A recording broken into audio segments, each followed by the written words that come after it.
December, Operation Windmill was published as we're going to make our base down in Antarctica, which in actuality what it was is part of the negotiations between the Antarctic Germans and the rest of the planet. Guess what happened in the next year? Operation Mockingbird had its starts. So these all go back to a very busy 1947, 1948. Now, Frank Wisner was a member of the CIA and was put in charge of propaganda and the controlling of the media. After what happened with Roswell, they did not want to go through another incident like that. So they decided that they would take it on head first. Well, how do you do that? Well, you pay a bunch of people that are employees of mainstream media to do what and when and how and whatever you need them to say. Operation Mockingbird. Now, in 1972, it came out. Oh my gosh, that's 25 years later. Well, do you really think that it stopped just because it went public? No, it did not. So in February, Operation Windmill 2 was finished up, in which the Antarctic Germans reached a ceasefire with the Cabal. Now, they had expected a formal treaty to follow, and so what they wanted was, again, to buy some more time. So that was what happened in 1948. The ceasefire agreement established the Antarctic Germans as a sovereign nation. Their existence was to be kept secret. The reasons for that have to do with the Antarctic Germans were threatening to go public with advanced technologies, and the Cabal did not want that to happen because they wanted to maintain control. The other thing that the Cabal had going for it at the time was that if the Antarctic Germans had gone public, there is a very strong possibility that the rest of the globe, the personnel, the citizens would have said, you know what, even if it means nuclear annihilation for us all, let's get rid of those Nazis once and for all. So they kept it secret because the politicians knew that they may not have a choice if it went public. They would be out of their control from the citizens of the planet. They established their embassies. They have at least one senior executive and thousands of corporations. Now, what kind of corporations? We're talking about Ivy League schools. We're talking about engineering research schools. We're talking about defense contractors, agriculture, medical, research hospitals, banks, everything imaginable. They had at least one senior executive, because again, they had 300,000 people to do something with. And their plan was to infiltrate the rest of the planet so that they would have their own people in place. One of the consolations that they provided to the Cabal was that they gave them base theories, not technology, but base theories. So they had to do their own homework. Now, having their own people in place meant that essentially they were giving themselves advanced theories. So no harm, no foul, because they're just giving it to themselves, right? Well, their own people being executives in these companies, the process of advancement, you've got somebody who has a leg up already because they've got advanced technology knowledge, and suddenly they are on a fast track to the CEO or senior executive or any number of other positions. Now, 1948 through 1954, the Cabal was stalling for time because they knew that they could not stand toe-to-toe with the Antarctic Germans. The technology level of the Antarctic Germans was far beyond anything that they could handle. I mean, they tried with a naval task force, and the naval task force was sent packing. So, 1949, the USSR fires their first nuclear bomb. Now, there's evidence that shows that the U.S. gave the Soviet Union the plans. Now, my thinking is that they were trying to spread out more information so that they could keep the Antarctic Germans in check, and get more people that are standing up against you, then you have a better chance of coming out ahead. The Chinese Communists take control that year, 1950, the Korean War starts. Hey, we can't go to a treaty because we're fighting a war. Please give us a break. 1950 to 1954, McCarthy's Red Scare. Again, the U.S. government was searching for the moles and the spies from the Antarctic Germans. Now, one of the things that they provided as a good faith, at least that's what they called, the cabal provided the London Debt Agreement, in which all of Germany's, now conventional Germany, not Antarctic Germany, the Antarctic Germans still had a connection and a love for their homeland. So the cabal took advantage of that and said, okay, look, give us some more time and we will forgive all the war debt before and after World War II. So this goes back to World War I. Now, we think that the United States debt of, 22 trillion is high? How about 1,000 trillion that they forgave in equivalent modern dollars? $1,000 trillion. Free and clear. That's what they gave to Germany. Now, during this time, the Antarctic Germans were working on their moon base. Again, they had lost about 1,000 people. They had also started working on their Mars base, New Berlin. And the problem with New Berlin is that, well, their goals for New Berlin was that they had to invade the space and take it over from another alien race. Now, they lost about 17,000 soldiers during that campaign. Now, it may not sound like a lot. One is too many, but if you add up all the Allies' losses during World War II, this is what that accounts for from a perspective of their total population. Now, it also meant that it was some of the most physically fit, some of the most active. These were the people that they lost. And so they knew that they needed to fix their personnel problem. And one way to do that was to acquire more people for some of the jobs and positions that their people couldn't fill or didn't want to fill. So they stepped up their pressure on the cabal. UFO sightings blossomed, exploded during that time frame. There were military pilots that gave testimony about a UFO craft that would shadow them, that the pilot would give them the finger and then fly off, and that the pilot looked humanoid. There were mass sightings over D.C. There were mass sightings over New York City. I believe that was an Andromeda class, the one over New York City, and we'll see that in just a second. That was in 1950. Now, the final straw that the Antarctic Germans used to bring the cabal to the table was they did a nuclear demonstration strike on a heavy cruiser, coincidentally, on its way back from Bikini Atoll during the U.S.'s nuclear testing. The Antarctic Germans exploded a nuclear weapon close enough to affect the heavy cruiser from the EMP. Now, it wasn't close enough that it burned it up. It didn't do that. They just wanted to disable it. They wanted to get the United States' attention. Now, of course they did, as it took them 12 hours to get the ship moving again, and then they limped back to Hawaii.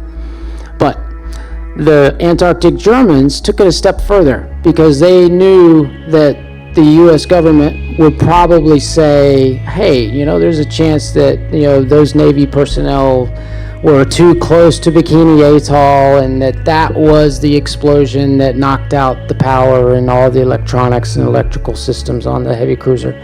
The Antarctic Germans weren't taking any risk.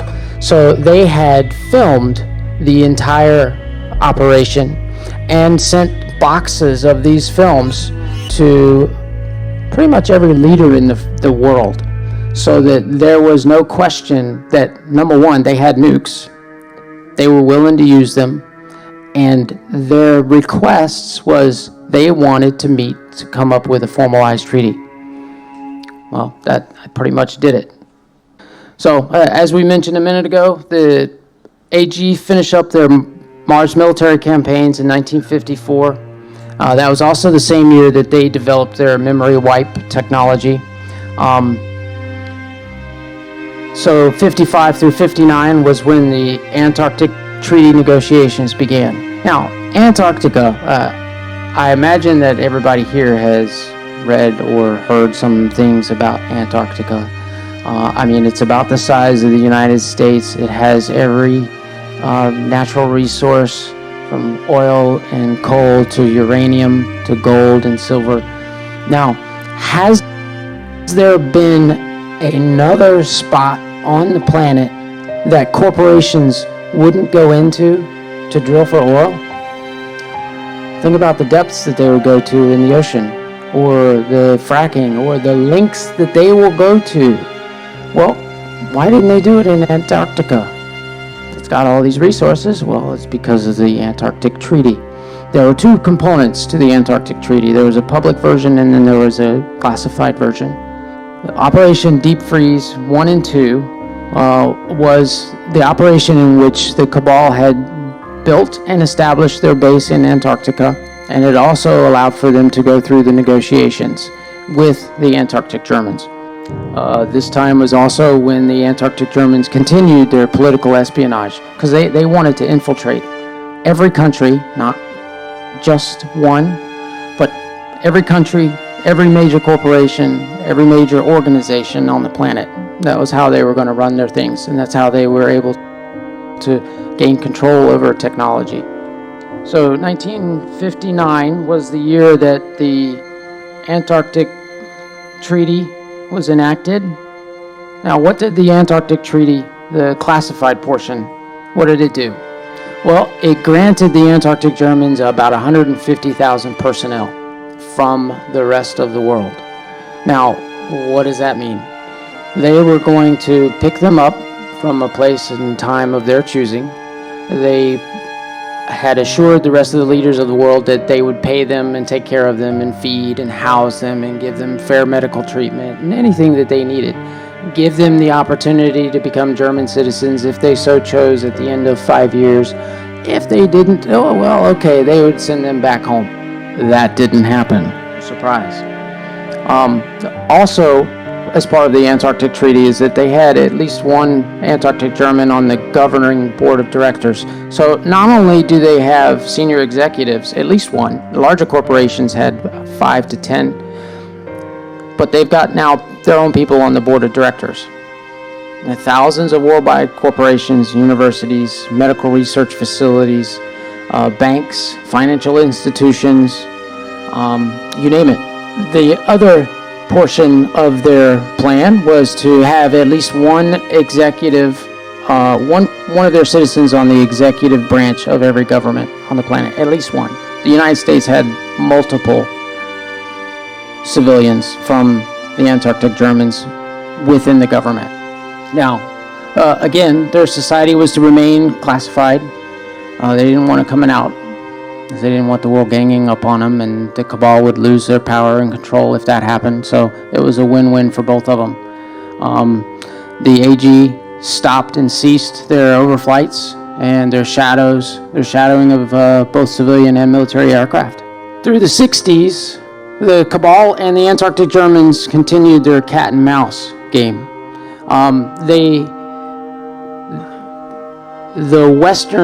The United States effort to put a man on the moon was an opportunity for siphoning off millions of dollars to invest it into black projects. They used the Antarctic Germans, their embedded citizens, to great effect, because if they had a technology that turned out, well, this has a lot of promise, and this may be something that would actually work in a military or civilian field. Well, they used their citizens, both in the government and in the corporations, to either close the project down publicly and take it black, or to transfer it completely So that's why you end up seeing, looking through the records in a Google search, a lot of technologies that just poof, disappeared during the 60s. Well, this is why. The AG and the Cabal both continue to work on their mind control programs, and this includes technology as well as pharmaceuticals during the 60s. Now, keep in mind that the World War II Germans, the Third Reich, had pioneered a lot of things, and included among them were mind control. And so the scientists and engineers and doctors and technicians that were part of the Antarctic German Society, they had and continued their mind control programs. Well, the Cabal wasn't going to be turned out, so they started their own, which we can see and hear about now, some of the disclosure that's coming about relating to the use of LSD on prisoners, and they're trying attempts to do mind control. Well, that's just scraping the very surface of it. When disclosure happens again, we'll find out the full depth of how deep this particular rabbit hole goes. Now, the 1960s is also when the AG built their new base, New Wurzburg. That was their second city. They also were building out their first carrier task group. The AG also expanded further into the solar system, including Ceres, the moons around Saturn, the Kuiper Belt, the Oort cloud. There's so many resources out there that all it takes is setting up a base and operations, and then you can go and find your own small planetoid that has whatever you need. So that's what they were doing. This is also the time frame that they had obtained the jump gate technologies. During this time frame was when the 5-year loaner program had ended. Now, they were supposed to return these people, right? They weren't kidnapped per se, but what happened is that they would return them and then re-abduct them, or they would write false death reports. So they ended up keeping about 90% of the people that they had acquired from that deal. This was also the time frame in which the Cabal had learned more about some of the threats to Earth from certain alien sectors. Any advanced dimensional, scalar, time, advanced physics, those were the projects that were buried. So let's get into the 70s. The Cabal are continuing to buy as much time as they can, because still they know that, number one, they're infiltrated, and there's not much they can do about it. They tried to do something with the McCarthy era, but that didn't really work out so well. Incidentally, Senator McCarthy died 3 years after stopping the Red Scare at Bethesda Medical Center, same place that the former Secretary of Defense died. The 1970s are when the Cabal learned that the Antarctic Germans had memory wipe technology. Before then, they hadn't known about it.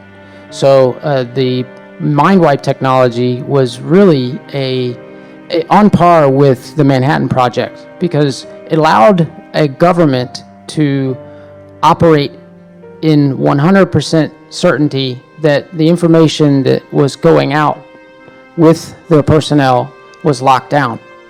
So they were able to keep people from remembering things, so they had nothing to tell. You got nothing to tell, you're not a security risk. And the Cabal really wanted that technology. So it took them a few years, but eventually, in 1979, they had a joint KGB-CIA operation in which they had gotten one of the security forces from the Antarctic Germans to turn. And they acquired the technology and made it look like an accident that happened at altitude over the Pacific with nothing left in an expanding ball of white plasma. Now, they took that and reversed engineered it. It took them a few years to get that done. 1972 was also the time frame that the Draco 25-year first refusal rights had ended. So after that time frame, the Antarctic Germans were able to keep the technologies that they had acquired or were digging up. They reached their targeted self-sustaining worker population for their outlying colonies, their outlying manufacturing facilities, the locations out in the rest of the solar system. The Antarctic Germans started working on their own time travel. What they found was that there were problems, temporal interference, if they messed around or tried to monkey with timelines in the past. What they found, strangely enough, was that when they go back and try and change something by altering whether someone crossed the street here or there, they didn't get hit by a car. Well, what they found was that within a reasonable amount of time, the person would die anyway. Something else would happen. Or the outcome that they were trying to avoid would happen anyway. And so now they're dealing with multiple problems in the past, and so they stopped, thankfully. But I found it interesting that that was one of the things that they discovered through trying to manipulate with time, was that the things that they were trying to prevent or ended up happening anyway.